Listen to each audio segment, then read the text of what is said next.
Hey YouTube, so I am on my way to Prince Gallitzin State Park, and I'm leaving Rock Run. See, I have the shirt on. So hopefully you enjoyed all the footage, and we're gonna go check out another campground. So we'll see you guys around. This is a ranger station. She was super concerned with me knowing where I could take the dog. Basically, the left side of that big blue line is where you can take the dog, and we will get way more into it shortly. Hey YouTube, so we are here at Lake Gallitzin, and this is the campsite. I'll do a little campground review for you guys, but so far it seems pretty nice. There's a Jeep Gladiator right there, and this is the site we have, site 1, 2, 3. And you'll notice that I have wheel chocks, but there's no leveling blocks anywhere. To my surprise, when I pulled in, this site is perfectly level, like both forward and back and left and right. Like, it is awesome, and it's obviously paved. So they did a fantastic job, like, at this campground. I can't say all of them are going to be as level as this one, but site 1, 2, 3 is perfectly level. I was like almost in the road with a little 21-foot trailer, you know, with it all the way back in the site. It's not all the way back in the site now. I pulled it forward a foot because I wanted the step to be where I wanted it at. This is a pretty tight campground. They have a lot of sites, but it's pretty damn tight. So this is a site. That's a site. These people that look like they're in my backyard, that's a site there. It's not like one of those campgrounds where, you know, you open your awning and your awning is like touching like the next camper. It's not that tight. But, you know, just standing like in front of my camper, I mean, there's not really any privacy. I mean, because 1, 2, 3, 4, 5 campground, like campsites I can see from just like looking in this direction, and 1, 2, 3, 4, 5 in that direction. So anywhere that I'm at, there's going to be like 10 people, 10 campers, like watching what I'm doing. So not that I'm going to do anything devious, but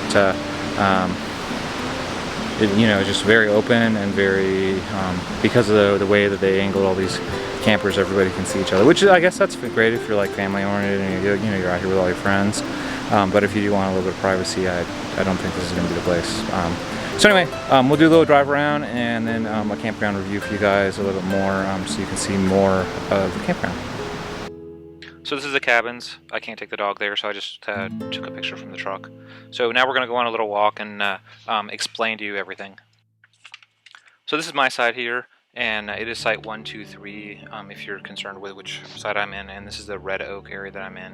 And as I just mentioned, these are all the sites that I saw seemed like they had a lot of view into like all the neighbors' yards. So that's just something to be aware of. They all have these picnic tables and those fire pits, and they all seem pretty spacious. So here's a map, like I was saying. The dark areas, like the 2 rings on the left, would be the pet-friendly ones, and then all the light ones, the ones on the right side of that blue one, would be the ones that are not pet-friendly. And not only are they not pet-friendly, but you're not allowed to walk your dog over there either. So you have to stay on the left side of the blue line if you have a dog, and if you leave the dog, I guess, in the trailer or with a friend, and you decide to go over to explore, that's fine, but just don't take the dog over there. And that includes the swimming area. The swimming area is that big box in the corner. No dogs in the swimming area. However, there is an area on Lake Gallitzin that you'll see that I walked down to, that she marked the line all the way through the lake and said, you can take your dog here. So that sort of made me think that maybe it'd be okay. So we are in the center of the circle for red oak, and in the center of each one of these is a bath area. And so this is the bathroom right here. I did not go in the bathroom. It's COVID-19 right now, but I am staying distant from people, like really distant from people. The refuge station, or the trash, is also next to the garbage station, and it's similar in all the rings. I'm not going to walk through every single ring. I just want you to get kind of a feel for the place. And that looks like a tent area. That would be probably site number 96 or possibly 98 that we just walked by on the right-hand side, if you were just curious. And we were walking basically straight across the red oak area, so the ring goes around me. And then the Airstream that you see up there in front of me would be site 144, and the one to my left is site 142. So this is the main road that we are approaching, and on the main road you'll see that you basically just back into the main road. And most of the sites are pretty similar on the main road. The fifth wheel in front of me, kind of to the right, would be the host, and it's actually marked on the map also, the host, site 141. And then you can see there's another restroom in front of me. That's a maple circle to my left. And they have an ATV. The ATV belongs to the host. They actually deliver firewood. Like, that's what that ATV is for, if you're curious. And you'll see quite a few ATVs around. There is that Airstream like I was talking about, and that Airstream I believe is site 142 in the Red Oak area, and right next to them would be site 140, and you can see these are right off the main road. Almost all of the ones on the main road are set up the same way. And what's really kind of interesting, because I did a lot of walking around even though I didn't film like the entire area that I walked around, and you can see on the left of me this is the Maple Loop. This is a non-dog friendly area on the left, but as long as we stay on this road it's okay. And then to the right, that would be the entrance to the Red Oak area, and the Red Oak area is where I stayed. My site's 123, so obviously it's between those two numbers. So anyway, so what's interesting is there's parking areas. So some of the sites are so small that they give you a parking area, and I don't have like a video handy, but you can just imagine there's a campsite on the left and a parking spot on the right, and the spot is so small that you park your car across the street, so you have to go back and forth across this main road to get to your car. That is the dump station. When I came in here, there was a dump station before the ranger station that was super busy.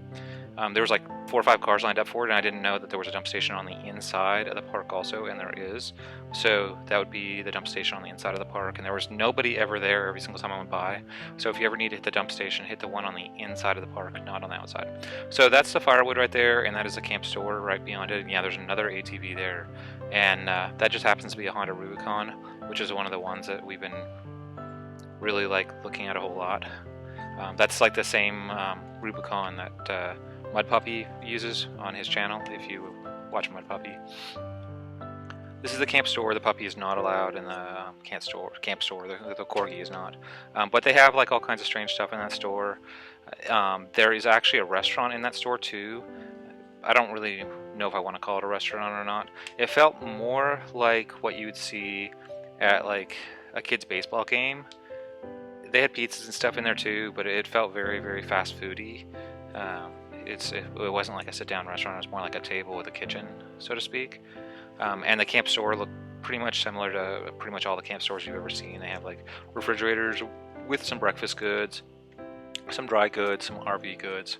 So this loop that we are walking onto is a beach loop, B-E-E-C-H. The beach loop, and we just passed a trail that we will walk back to, but there it is right there.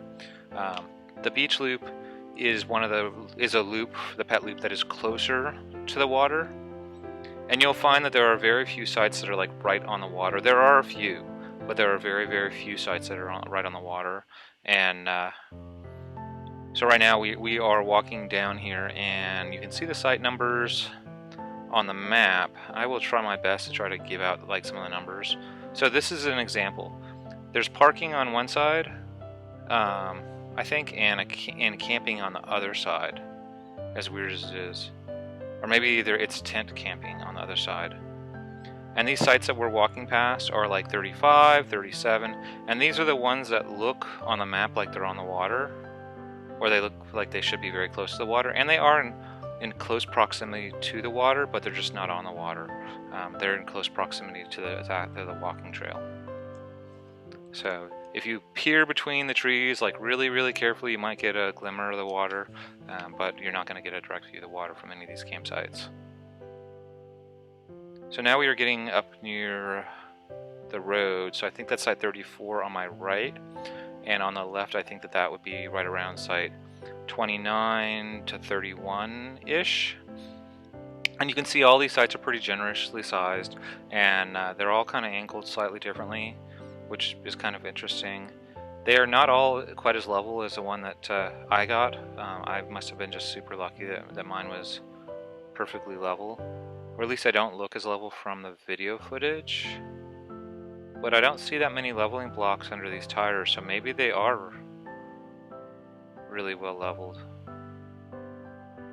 So we are getting down near site like 25-ish, 24-ish, something like that. You can count the sites from the road if you're really concerned with which side is which, if you're watching the video to try to pick your sites out.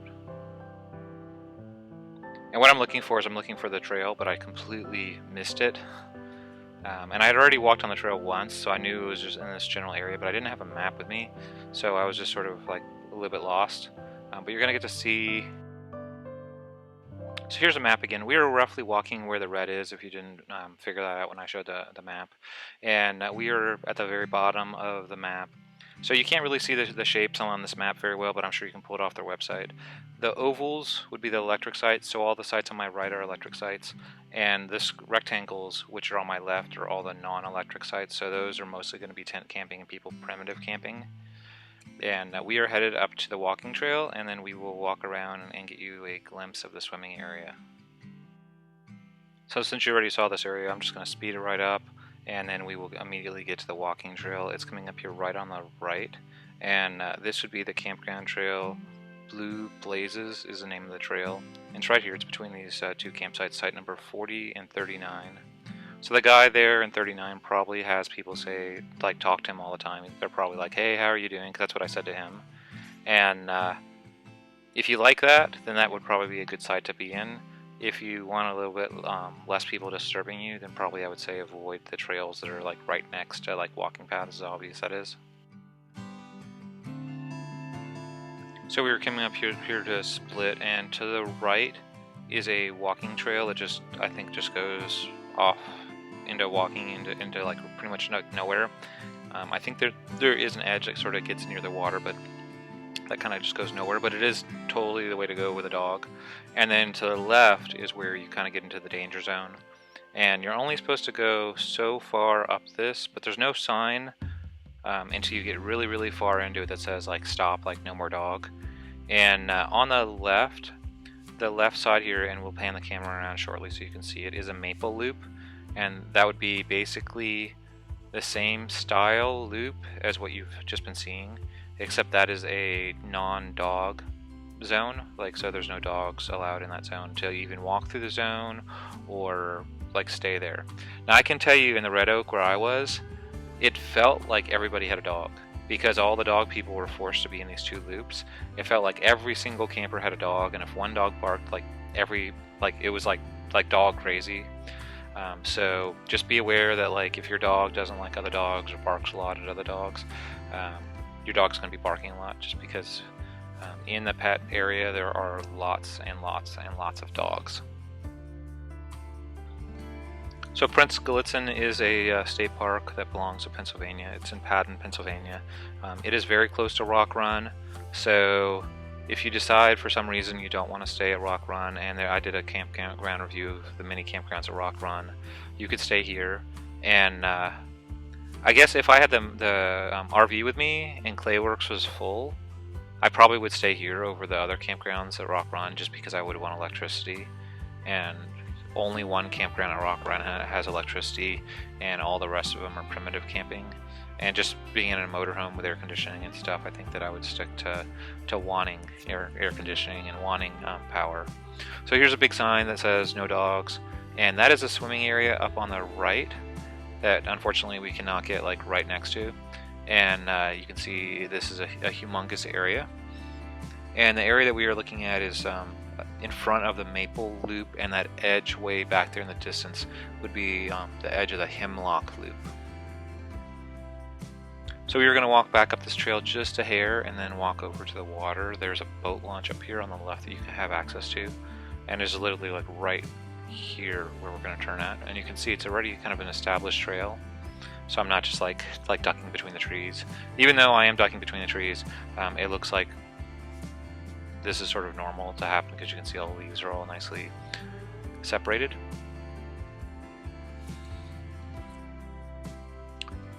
So this is a boat launch area that we are approaching, and the lake here is Glendale Lake at Prince Gallitzin State Park. And I'll like pan around so you can see the lake really well. There were some ducks out in the lake, and we are trying to get the dog acclimated to water, and I'm just really surprised she did so well. And you can see the dog is like kind of walking out there trying to figure out how to get to the ducks, but doesn't want to get too deep, so it's kind of like, how do I get to the ducks?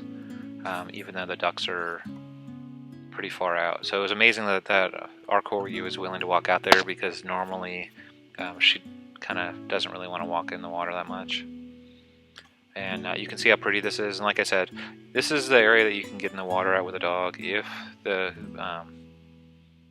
ranger marked the map right. And I think she did, because she actually marked the line and the line actually went into the water. So I'm assuming that this is like totally cool with them. But you cannot go over the swimming area with a dog, obviously, like I was saying.